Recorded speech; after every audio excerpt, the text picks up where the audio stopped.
Welcome to the Common Man Football Show. My name is James Coburn, and today's episode, we're doing a little bit of a listener request episode. I've gotten questions about different types of prospects in terms of their production profile, so I figured I would answer those questions on those prospects in this video. One question was submitted about Ryan Nall, running back out of Oregon State. Another question was about Matthew Thomas, linebacker out of Florida State. And then the last player was Jaleel Scott, wide receiver out of New Mexico State. For the most part, what we're going to be doing today is we're just going to be getting into their production profile, what that means, and just get into a little bit of other information. Now, in terms of what we're going to be talking about today, we're going to be talking about market share data, and market share data at different types of positions. The running back position, the wide receiver position, and of course the linebacker position. And all market share data really is, for those that aren't familiar with it, is you take an individual statistic and you divide it by the team total statistic, and then you compare that to every other performance. So, for example, running backs is total offensive market share, which is receiving yards plus rushing yards, divided by the team total yardage. Wide receiver market share is passing yardage, so basically their receiving yardage divided by the team receiving yardage. And then when it comes to linebackers, it's solo tackle market share, which essentially is where you take the solo tackles of a linebacker and you divide it by the team total solo tackles, and then that gives you that number there, and then you compare that to every other linebacker performance. Essentially what you're doing is you're taking these performances and you're comparing it to every single linebacker, wide receiver, or running back within a certain time span to give you perspective in terms of what their potential could be based on what past players have done. So with all that out of the way, and again, all terms and definitions are going to be in the description. So if you're still not familiar with what I just said, you can just go to the description to kind of give you a better idea.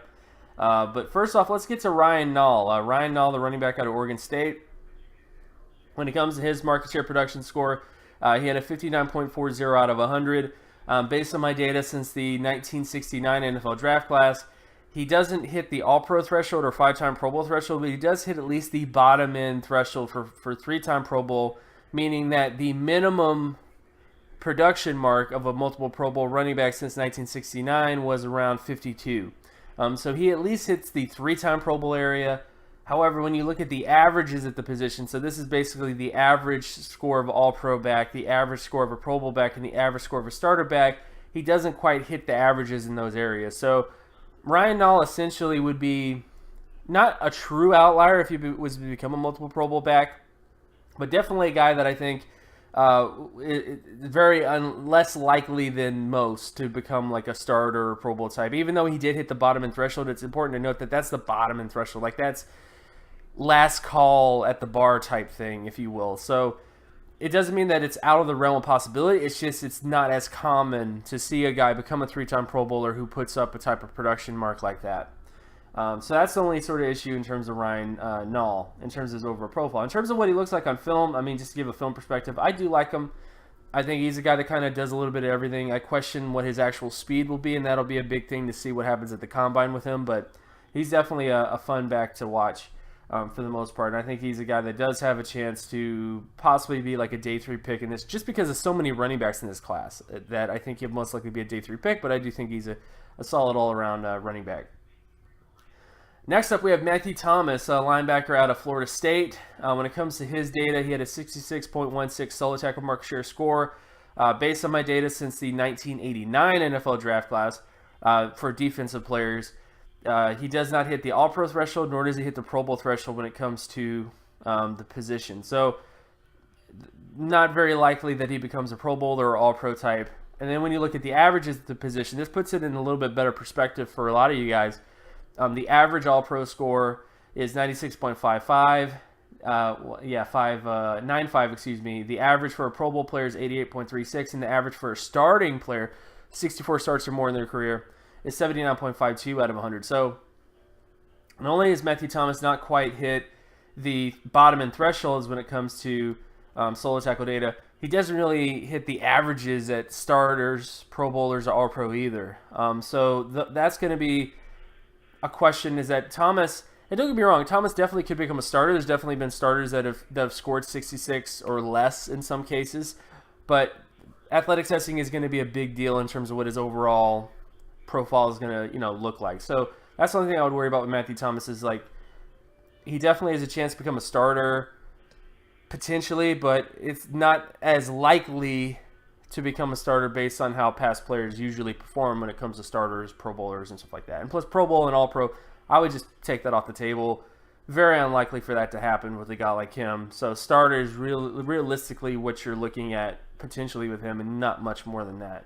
And then lastly, we get to Jaleel Scott, wide receiver out of New Mexico State. Based on his data, he had a 50.11 passing yards, market share, production score. Based on my data since the 1969 NFL draft class, he doesn't hit the bottom end threshold for 5-time All-Pro, 3-time All-Pro, 3-time Pro Bowl, or long-term starter. There have been very, very few long-term starters who have scored as low as Jaleel Scott has. Add on top of that, the competition he faced was not exactly SEC caliber. Like, in terms of his strength of schedule, he did not play an above-average strength of schedule in college. So I just worry about what his overall profile is based on that stuff. And then lastly, when you look at the averages at the position, in terms of his overall data, he doesn't really hit the averages for an All-Pro player, the averages for a Pro Bowl player, or the averages for a starter player either. So Jaleel Scott is another guy that I think overall, when you look at his overall profile, just doesn't quite hit the thresholds that he needs to hit. He's a guy that didn't really stand out much in terms of All-Star game either, practices and stuff like that much. Film-wise, I think he definitely. I mean, he's a physical sort of thing. He's like really tall and those kind of things. But overall, I just don't quite see him as that big of an impact guy at the next level based on his production, also just based on his film and other sort of things. Like, he just seems like a guy that, yes, he's really tall, but he reminds me of another wide receiver that played on the Giants, for example. I think Ramsey Barden or something like that, who was really tall and stuff like that, but wasn't that amazing. I think that's the same thing with Jaleel Scott. I think he's going to be a guy that is mostly just going to be a guy at the level because of his production, and also because of his production at his level of competition, which makes it even more scary in terms of his overall profile. So overall, those were the three players in particular I wanted to get to in terms of listener requests. I just wanted to get all these out there because you guys requested it, so I figured let's do it and just kind of put them all together in one video. One, just to kind of speed the process up a bit, to have a little bit longer videos if that's something that you guys want. I do like doing the shorter videos because I think it's just a little bit more tighter and stuff like that, but if you want longer videos, I definitely can do that for you guys.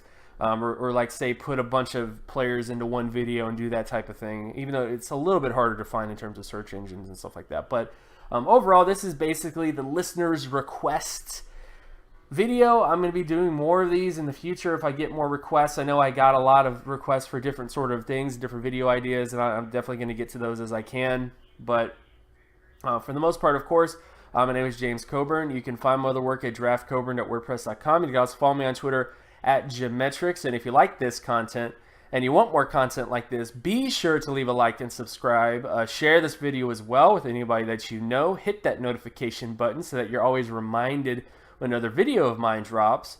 And I'll talk to you guys in the next video. Peace.